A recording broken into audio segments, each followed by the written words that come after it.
Hello, beautiful people. This is like take 5 because I keep fucking it up. Um, Sorry for my colourful language. So that's something that if you do watch my videos, you'll have to get used to. Is I use a lot of colourful language, words like fucking shit and cunt. So, and some people don't like that. So, but if you don't, well, don't watch my videos.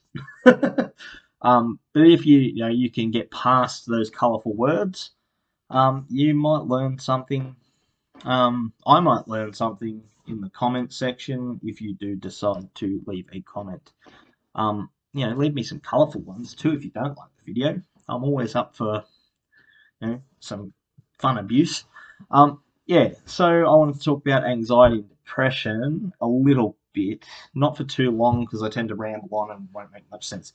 So I think it's safe to say that in these current times, in this current climate, with the COVID-19 pandemic, I think it's safe to say that anxiety, as it's at an untold proportion to what it's ever been. Anxiety is super common as it is, but I think actually now nearly everyone would have experienced some degree of anxiety over the last 2 years. So, anxiety is a state of constant worry. That's how I would define it. If you are a person who suffers from a general anxiety disorder, to me, that is something.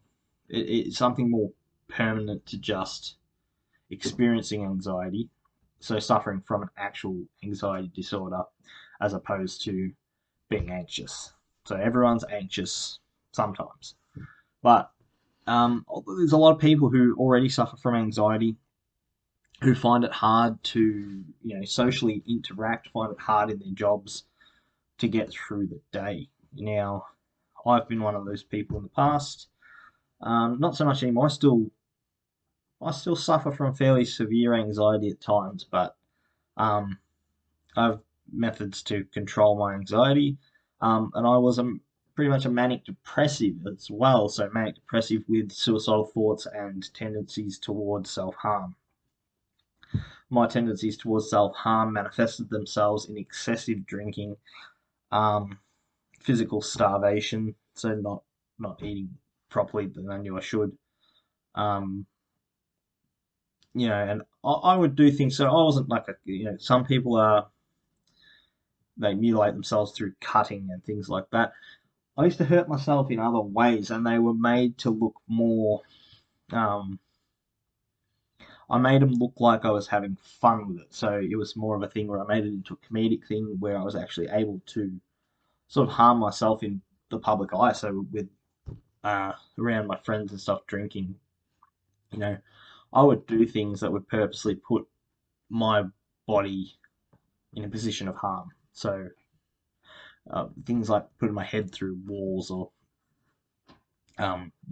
just punching stuff, hitting stuff, lighting myself on fire. I did that a few times.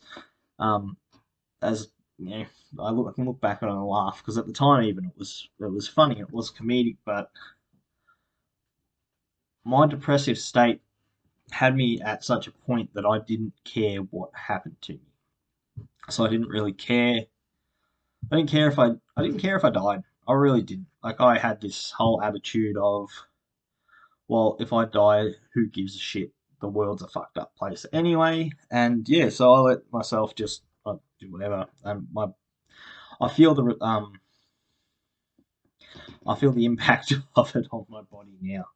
So, that's probably something I'll have to live with for the rest of my life, is that because of the way I treated myself when I was young, I'm probably not going to be the healthiest old person. But I can try and look after myself better now. But the methods for coping, I think, like rather than going into too much detail on, we know that anxiety and depression are a bad thing. It's not talked about enough, I think, in the mainstream. I think they touch on it briefly because they feel like they have to. So our politicians, our chief health officers, our public health doctors, I think they touch on mental health briefly as a way to, so then they can say, oh, well, we mentioned it. The Are You OK Day, which is a great thing, by the way. But that having a day to say, "Are you okay?" That's nice and all, but I think "Are you okay?" day needs to be every day. And it's not just something that you ask other people. I think "Are you okay?" is something that you need to be asking yourself and checking in with yourself every day. Are you okay? Because if the answer is no, then you need to be examining why you're not okay. So, are you okay? No. Or then why are you not okay? And, be your own counselor. Counseling can be expensive for some people, and sometimes free counseling isn't very helpful. They try their best, but, some of the hotlines, they're nice to get some shit off your chest, but they don't really resolve anything. So, I think one of the biggest things that you have to do is ask yourself, are you okay? Then start exploring why you're not okay. If you are okay, do that too. Examine why you are okay and look at the positives, because that's going to be a big part of your healing process too. If you are suffering from anxiety and depression, is looking at the things you're grateful for and looking at putting positive spin on a bad situation sometimes gives you insight into how you can get yourself out of that situation. So, are you okay? No. Why not? Because awareness around your situation, that's what's gonna hopefully pull you out of it or give you some sort of direction. Because that's like, I think anxiety and depression put you into such a place, such a deep dark hole, and anxiety scatters you. So anxiety puts all these different paths in front of you. So the worry says like, this might happen, this might happen, this might happen. What if this happens? What if this happens? How will I cope? So many paths. So anxiety causes you to get lost. And because you're lost, that's when depression can start to set in if the anxiety isn't dealt with.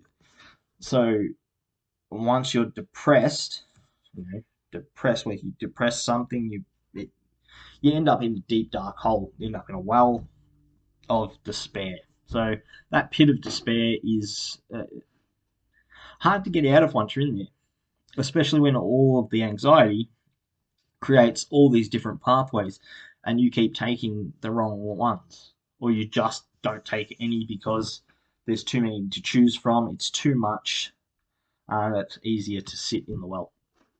So easier to stay in the pit. Um, so sometimes you do need somebody to throw you down a rope, throw you down a ladder. But your best bet is to dig your way out of the pit yourself. You're gonna have long-term results from that rather than being given a crutch. I am not against pharmaceuticals as such. I'm not against antidepressants, and I'm not against anxiety medications. I just think if you really want to get better and you really want to heal from it, then you have to try your best to do these things yourself. So you need to use your own resources, and you've got a lot of them, and your mind is the most powerful one. So it's about retraining your mind. But let's talk now that we've touched basically on my concept of anxiety and depression. Oh, excuse me, I drank a Coke before burping like a motherfucker. So, hang on. So yeah, talking about anxiety and depression, well, we need to be looking at, okay, what methods can we use to get out of it? And I've already touched a little bit on focusing on that which is positive. So focus on putting positive spins, focusing on what you're grateful for, so focusing on the good things in your day. They call it a gratitude journal. Sometimes makes it sound fluffy and silly, but writing down or saying out loud to yourself, even, you don't have to like, it's not necessarily that you have to write it down. I recommend writing it down and saying it out loud at the same time. That does all sorts of cool stuff to your subconscious and really cements those positive ideas, sets up positive patterns of thinking, because that's what you need. You need positive thought patterns. Creates positive positive thought forms that, once you start them off, they start to work by themselves. We can go into that in more detail probably in the next video because I'm running out of time. But yeah, so gratitude journals, speaking those positive things out loud, and also identifying the negative things that happened. Now, a lot of positive psychologists will tell manic depressives and things like that to stay away from the negative. So, positive psychology typically will focus primarily on gratitude journals and focusing on the positive things and trying to build on that. And I agree. I think setting up those positive thought forms, thought, fucking bogan sometimes, thought forms are important, but equally important is identifying the negative things that happen, trying to work out why they happen and how you, because as I've said in another video, responsibility is one of the big things, and you have to look at how you put yourself in those situations, or because you're responsible for your choices and your actions. When negative things happen, we have to ask ourselves, what did I do, or what could I do differently to avoid putting myself in those situations? So, with me and my drug use and alcohol abuse, when I was trying to give up, like when you're trying to give up drinking or you're trying to give up smoking, if you go to the pub every night, hang out with the same friends, go to the pub every night, you're not going to quit. You're not going to stop drinking. You're not going to stop smoking because you've got all these pressures around you. You could call it exposure therapy if you like, but you're probably going to fall off. You're not going to remain on your path. You're going to stray. So you want to make real world changes. Sometimes you have to make a sacrifice, which means you have to take responsibility for that. And now, if it was a matter of like close friends and you have to stop socializing because they might be in the same patterns you are. They might not be as depressed about it. They might not be experiencing the same feelings about it now. But if you're with friends who drink all the time and they're the people that you go to and you hang out with to feel good, they're as much a part of the crutch. They're as much a part of the they're your sort of safety blanket, your coping mechanism for your depression and anxiety. If it's drinking like mine was, or smoking dope, or taking drugs like mine was, then probably hanging out with those friends and going to see them, they're a part of the coping mechanism. So, as tough as it can be, sometimes it needs to be a complete cut off. And you don't have to cut them off in a bad way. You can still talk to them, but it's a matter of saying, look, I can't, you have to understand, I can't be in this situation because, I've identified myself as an alcoholic, which I go to because I'm depressed. You talk to them about it. Talk to your friends about these things. If they're not understanding, if they can't say, no, I get it, mate, like I'm not going to stop, I can't stop drinking, but if you want to catch up and have a coffee during the daytime, well, we can still catch up and socialise. Then they're not real friends anyway, and you need to can them. That's a sad truth. You need to remove them from your life, find new friends in different areas. But yeah, coping mechanisms, because I've got about 3 minutes. So I say keep a gratitude journal.